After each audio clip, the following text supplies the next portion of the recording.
अस्सलाम वालेकुम। Hello guys, welcome to Rani's garden. देखिए, ये हमारे पास मिट्टी रखी हुई थी बोरियों में। तो जब मैं ये मिट्टी लाई थी तो ऐसे जैसे ये भुरभुरी मिट्टी आपको दिख रही है, ये ऐसे ही थी। किसी का मकान बन रहा था तो उसकी नींव से मिट्टी निकली हुई थी तो मैं ले आई थी। लेकिन वो जो बारिश के पानी में रखी रही तो सब सेट हो गई। तो फिर इधर काम लगा हुआ था हमारे देवर के पोर्शन में, तो यहाँ पे कच्ची ज़मीन थी। कच्ची ज़मीन कराई गई थी ईंटें हटा के, क्योंकि उनको फर्श बनवाना था। तो मैंने मौके का फ़ायदा उठाया कि इसी कच्ची ज़मीन पे ही मैं ये काम करवा लूँ। ये मेरा छोटा बेटा है दानिश। तो मैंने इनको जो है चने की झाड़ पे चढ़ाया कि माशाल्लाह तुम अब बड़े हो गए हो, ताकत है तुम्हारे, फलां डमाओ कर सकते हो। तो ये दुरमुट रखा था भाई, जाहिर बात है काम लगा था। तो मिट्टी को मैंने महीन कराया, बारीक कराया। और उसके बाद देखिए मैंने ये गोबर की खाद, एक तकरीबन 1 साल की एक सड़ी हुई गोबर की खाद है, इसको भी इसी में मिक्स कर लिया, फोड़ के इसके भी बारीक टुकड़े करके। और इसमें मैंने सैंड भी मिलाई। वो वीडियो मिस हो गई, वो मैंने नहीं डाली है। तो सैंड मिला के मैंने सब रेशियो एक बराबर कर रख के, उसके बाद चूँकि लेबर लगे हुए थे, मैंने इनको बोरियों में जो सब भरवा दिया, उसके बाद स्टोर में पहुंचा दिया। इस तरह से मिट्टी तैयार कर लेने से फ़ायदा ये होता है कि अगर हमको पॉट तैयार करने हैं तो बस मिट्टी हमारी तैयार रखी है और हमने प्लांट लगा दिया। वरना फिर ये ढेले फोड़ने हैं और फिर ये सारे काम मैं बहुत इजीली कर लेती थी पहले। अब मेरे लिए सब बहुत दिक्कत तलब काम है। और देखिए अब ये काम ये है कि ये हमारा इरेंथमम का प्लांट है। ये हमारे 3 पॉट हैं शायद, लेकिन इतनी लंबी लंबी इनकी टहनियाँ और इतनी लैगी सी हो के इधर उधर गिर रही थी तो ज़रा ख़राब लग रहा था प्लांट, जिसे शो ख़त्म हो गया था। मैंने हालांकि इसकी लास्ट ईयर मैंने इसकी कटिंग करी थी और नए प्लांट तैयार किए थे, लेकिन फिर ये बात मेरे दिमाग पे थी कि मैं नहीं, अब इसको मैं इसकी कटिंग करूँगी और इसकी कटिंग में कहीं ना कहीं लगा दूँगी। अब ये सारी टहनियाँ जो आपको इतनी लगी लगी दिख रही हैं, तो इनको मैं सब कट कर लूँगी बारी बारी। और उसके बाद फिर जो है इनकी कटिंग्स लगा दूँगी। मैं कोई भी टहनी इधर उधर नहीं फेंकूँगी। प्लांट्स जो है मल्टीप्लाई होते रहते हैं। ये देखिए, कुछ दिन पहले मैंने वीडियो भी शेयर की थी आप लोगों के साथ। ये इरेंथेमम ही है, ये रेड वाला है और वो जो है कत्थई वाला है। ये देखिए छोटा सा एक पॉट है। ये पॉट क्या है, ये फ़िनाइल की बोतल है। अभी मैंने कल वीडियो शेयर करी, मैंने विंड चाइम बनाया था और उसमें जो है मैंने पोर्चुलाका लगाया, बहुत ही खूबसूरत बन के तैयार हुआ। आप वीडियो देखिएगा। और जी ये उसी का नीचे का पार्ट है और इसमें मैंने कटिंग लगाई थी। और एक दूसरा जो है मेरा जग था, किचन का जग टूट गया था और उसमें मैंने जो है बालू भर के और जो तैयार किया है उसको मैं लगाऊंगी। और ये तो हमारा 6 इंची का पॉट है। ये देखिए, इसमें लेंटाना की कटिंग लगी हुई, लेकिन बैड लक की ये चली नहीं, सूख गई। कोई बात नहीं। लेंटाना लास्ट ईयर तक हमारे पास बहुत सारा था, अभी तक था। लास्ट ईयर तो बहुत दूर की बात है, अभी तक था। उन्होंने जो अपनी ईंटें निकलवाई और सब बिल्कुल घिरवा दिया, उन्होंने घेर लिया ईंटों से वो सारे प्लांट ने। तो उसी में ग्रास होपर ने इस कदर का अपने जो है फैमिली को डेवलप कर लिया और इतना बर्बाद कर दिया। तो एक नन्ही सी टहनी हमारी बची है खाली लेंटाना की, सब ख़त्म हो गया। तो प्लांट्स के लिए बहुत ही ज़रूरी है कि उनको खुला माहौल मिले। अब ये देखिए, इसी में हमारे ये अपने आप से ही ग्रो हो रहा है। हमारा शायद ये पकरिया का, पकड़ भी बहुत जगह बोलते हैं, हम लोग पकरिया बोलते हैं, पकरिया का प्लांट है।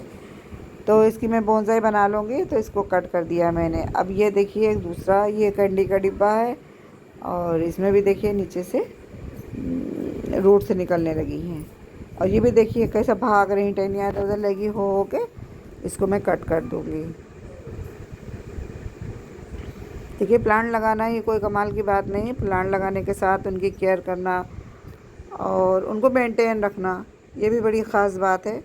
मेंटेन ना किया जाए तो प्लांट ख़राब लगते हैं। ये देखिए, इसमें मैक्सिकन पेटूनिया, जिसके बारे में आप जानते हैं, प्लांट लगा लीजिए, ज़िंदगी भर की फुर्सत। ये देखिए एक छोटा सा पॉट है हमारा, पॉट नहीं, ये भी कैंडी का हाफ जो है पोर्शन है नीचे वाला, इसमें देखिए कितनी ज़्यादा रूट्स डेवलप हो गई। बहरहाल मैं इनके रूट्स को अभी कुछ भी छेड़ने नहीं जा रही हूँ, क्योंकि मैं अगर सोचूंगी कि रिपोर्ट कर दूँ तो ये डब्बा जाएगा। अभी फ़िलहाल मेरे पास कोई प्लांट पॉट्स नहीं है। तो ये एक सूखी टहनी है, मैं इसको रिमूव कर रही हूँ और उसके बाद सारी टहनियों को कट करके और फिर इन टहनियों को जो है मैं फिर से लगा दूँगी। देखिएगा, अभी आप देखिएगा कितनी ज़्यादा टहनियाँ ढेर हो गई हैं। तो प्लांट के साथ ज़रूरी है कि आप प्लांट लगाएं, फिर उनकी pinching, cutting, pruning, hard pruning और ये सब करते रहिए आप। Sorry for fumbling. और ये देखिए, ये मैं कर रही हूँ। और कोई कोई टहनी तो इतनी ज़्यादा मोटी है कि इस वाली सीज़र से कटने में भी दिक्कत आ रही थी। चूँकि मैं वो वाली सीज़र लेके नहीं बैठी थी, इसी से मैंने काम चलाया। और देखिए, एक के बाद एक ही इतनी सारी टहनियाँ इनकी निकल रही हैं।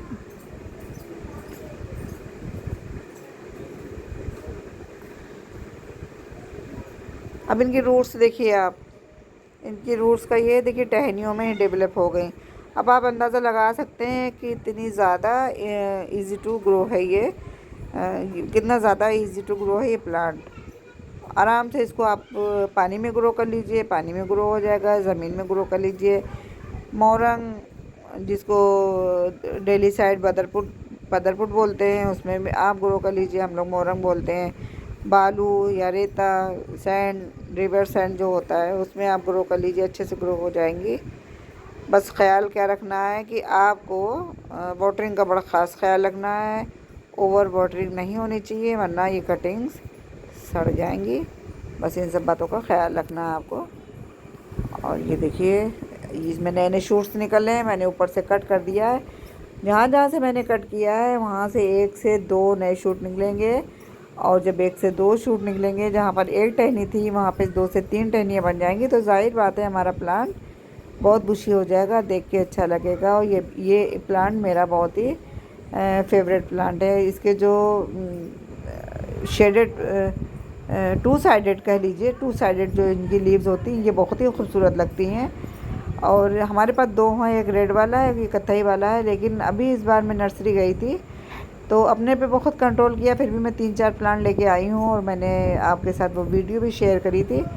तो इस बार जब नर्सरी गई तो मैंने ग्रीन के साथ येलो कॉम्बिनेशन का वो प्लांट देखा। ये देखिए, हम लोग रमज़ान में और यूँ भी खजूर खाते हैं, तो उसकी गुठली कहीं गिर गई है, प्लांट तैयार हो गया। मैं इसको जानबूझ के नहीं निकाल रही, थोड़ा सा बड़ा हो जाए फिर इसको मैं सेपरेट कर दूँगी। देख लीजिए आप कितनी ज़्यादा टहनियाँ निकली हैं और इनकी लीव्स देख लीजिए आप लोग, कितनी खूबसूरत लग रही, कितनी इनमें इनके जो है इनकी लीव्स पे बहुत ही शाइनिंग होती है। अब ये हमारा किचन का ये जग था, ये टूट गया था, बहुत पुराना हो गया है। तो चूँकि मैं कोई भी बर्तन फेंकती नहीं हूँ, उसको मैंने कट करके इसमें बालू भरी कटिंग्स अक्सर करके मैं कटिंग शुरू करती हूँ। ये देखिए, हमारी बोगनविलिया की कटिंग है, लेकिन रीज़न तो नहीं मुझे पता है, पता नहीं क्यों एक भी कटिंग ग्रो नहीं हुई। रूट आना तो बहुत दूर की बात है, कोई लीव नहीं है। रूट आने की पहचान ये है कि पहले तो लीव्स आना शुरू हो जाती हैं। लेकिन लीव्स आने पे भी हमको खुश नहीं होना है कि इसमें रूटिंग हो रही है। बाज़ बार होता क्या है, जहाँ पे वो अंकुर होते हैं, उसके अंकुर को फूट जाते हैं, वहाँ पे लीव आ जाती हैं, लेकिन रूट्स हमारी नहीं बनती हैं। तो ये निशानी नहीं है कि हाँ, अगर रूट्स वो लीव्स आ गई हैं तो रूट्स ही बन जाएंगी। लेकिन अगर लीव्स भी नहीं आई हैं तो फिर रूट्स पर बनने का कोई सवाल ही नहीं है। तो मैंने उनको निकाल दिया है और उसी सेम पॉट में मैंने कोई फंगिसाइड वगैरह भी नहीं मिलाया, क्योंकि मैं लेके नहीं बैठी थी और देर भी हो रही थी।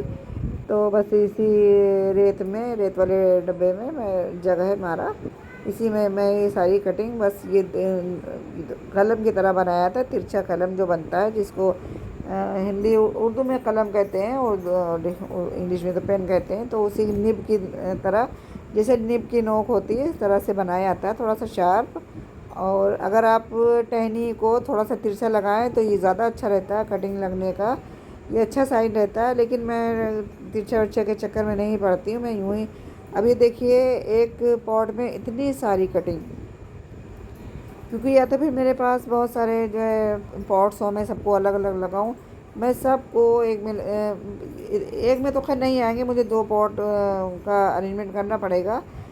तो मैं खूब नज़दीक नज़दीक इनको लगा दे रही हूँ, और उसके बाद जब इनमें रूटिंग होने लग जाएगी फिर मैं इनको सेपरेट करूँगी। और सेपरेट किस तरह करूँगी ये मैं अभी नहीं बताऊँगी, और इसकी भी वीडियो आपके साथ शेयर करूँगी। या तो फिर जो हमारी कटिंग्स चल पड़ी हैं इनकी इरेंथेमम की, उनको मैं किसी टाइम सेपरेट करूँगी, उसकी वीडियो मैं आप लोगों के साथ शेयर करूँगी। हाँ, इंतज़ार है मुझे तो सिर्फ़ और सिर्फ बारिश का। ये देखिए खाली हमारा पॉली बैग पड़ा था, तो इसमें मैंने ये रिवर सैंड डाली है। और ये चूँकि बारिशें हो नहीं रही, एकदम सूखी पड़ी थी, अब इसको मैंने पानी से बिल्कुल फिल कर दिया इतना कि पानी हमारा नीचे तक के पहुँच जाए, इसके बॉटम तक। ये देखिए पानी हमारा ड्रेन हो गया, ड्रेन होकर खैर बाहर तो नहीं आया, लेकिन इसके बॉटम तक पहुँच गया। इसकी बची हुई कटिंग्स मैं इसमें लगा रही हूँ, और इंशाल्लाह उम्मीद है कि ज़्यादातर ये कटिंग्स हमारी सब ग्रो हो जाएंगी। तो इनमें भी मैं वही करूँगी, सेम प्रोसेस रहेगा कि मैं इन्हें नज़दीक नज़दीक लगा दे रही हूँ। और चूँकि जैसा कि बताया पॉट हमारे पास अवेलेबल नहीं है, पॉट तो रखे हैं लेकिन फिर मैं उनको खाली करूँ, ये करूँ वो करूँ। सिर्फ विंटर प्लांट के लिए मैंने वो प्लांटर रख छोड़े हैं। तो बहरहाल ये हमारा पॉली बैग है। अब पॉली बैग्स भी हमारे पास नहीं बचे हैं, चूँकि मैं कटिंग्स लगाती रहती हूँ। और जब भी मैं नर्सरी से कोई प्लांट लाती हूँ तो इस कोशिश ये करती हूँ कि पॉली बैग काटना छाँटना ना पड़े, मैं इसी तरह से निकाल लूँ। ये देखिए हमारा सेंचेजिया, ये आपके सामने मैंने कटिंग नहीं करी थी, इसको मैंने कट कर लिया है। और इसकी भी मैं कटिंग देखिए फ्रेंड्स ज़रूर लगाया कीजिए। देखिए होता ये है कि हमारे पास एक प्लांट है, 2 प्लांट है, किसी ना किसी रीज़न से वो प्लांट मर जाते हैं, बहुत बार मर जाते हैं। हम लोग गार्डनर हैं, हम लोगों से मर जाते हैं। तो जो बिगिनर्स हैं या जो जिनको शौक़ है, सिर्फ ज़्यादा नॉलेज नहीं है प्लांट्स की, तो वो लगा लेते हैं, उनको बेचारों को नहीं इतना पता रहता है। तो आप करते क्या रहें कि आप कटिंग ज़रूर लगाएं। आपका 1 प्लांट 2 प्लांट मर जाएगा तो आपके पास फिर भी रह जाएंगे, क्योंकि यही प्लांट जो हम लोग फ्री में लगा लेते हैं, मुफ्त में प्लांट बना लेते हैं, नर्सरी वाले अब तो मामूली बात है कि आप उनसे पूछने जाएंगे 100 रुपीज़ ईच का ही एक प्लांट बताएंगे। अगर आप बार्गेनिंग कर लेते हैं तो बहुत ज़्यादा 75-50 इतने का दे देंगे। लेकिन नहीं, अब देखिए ये फ्री में इतने हमारे सारे इतने प्लांट तैयार होंगे तो मैं क्यों ख़रीदूँ। और मैं जो है कटिंग्स लगाती रहती हूँ, लोगों को देती रहती हूँ। आज भी एक आई थी, हमारी नेबर नहीं है लेकिन हमारे मोहल्ले की हैं, मैंने उनको बहुत सारी कटिंग्स दी हैं। तो देखिए इनको जो है मैं लगा रही हूँ, और ये भी वही तरीका रहेगा कि ये नज़दीक नज़दीक ही लगेंगी, क्योंकि पॉट्स की कमी है और मैं लगाना भी नहीं चाहती हूँ, बहुत सारे पॉट्स को मैं घेरना भी नहीं चाहती हूँ, तो ये इसमें लग जाएगा। और सेंचेजिया का भी ये है कि बहुत इजीली इसमें रूटिंग हो जाती है। और मैं कभी कोई रूटिंग, मैंने आज तक शक्ल ही नहीं देखी रूटिंग हार्मोन होता कैसा है, मैं कुछ नहीं करती हूँ। हाँ, एक आध बारी मैंने एलोवेरा जेल ज़रूर लगाया है। तो बस आप इस तरह से कटिंग्स को ज़रूर ग्रो करें। और ये देखिए एकदम लेगी सी कटिंग थी, सूखी हमारी, तो ये तो खैर ग्रो ना ही हो पाती, तो इस वजह से मैंने इसको फेंक दिया। और ये जो हमारी कमज़ोर सी जो कटिंग्स हैं, इनको मैं 2-2 करके एक साथ लगा दूँगी, तो हमारी जगह भी बच जाएगी और जो है कटिंग भी लग जाएगी। ये देखिए तैयार हो गई हमारे 2 पॉट तैयार हो गए हैं कटिंग्स के। आपको ध्यान बस ये रखना है कि आपको इसको तकरीबन 1 हफ़्ता शेडी प्लेस में रखना है, साए में रखना है। उसके बाद इसको धीरे धीरे धूप में लाना है, जहाँ सुबह की धूप मिल जाए इसको। और इस तरह से ही आपको केयर करना है। अगर डायरेक्ट धूप में रख देंगे सारे प्लांट्स आपके ख़राब हो जाएंगे, क्योंकि धूप इतनी शिद्दत की हो रही, कोई प्लांट आपका ग्रो नहीं होगा। चलिए गाइस, वीडियो अच्छी लगी हो तो प्लीज़ लाइक कर दीजिएगा, मेरे चैनल पे न्यू है तो सब्सक्राइब कर दीजिएगा, प्लांट ज़रूर लगाइए, अपना बहुत सारा ख्याल रखिएगा, दुआओं में याद रखिएगा। अल्लाह हाफिज़, बाय।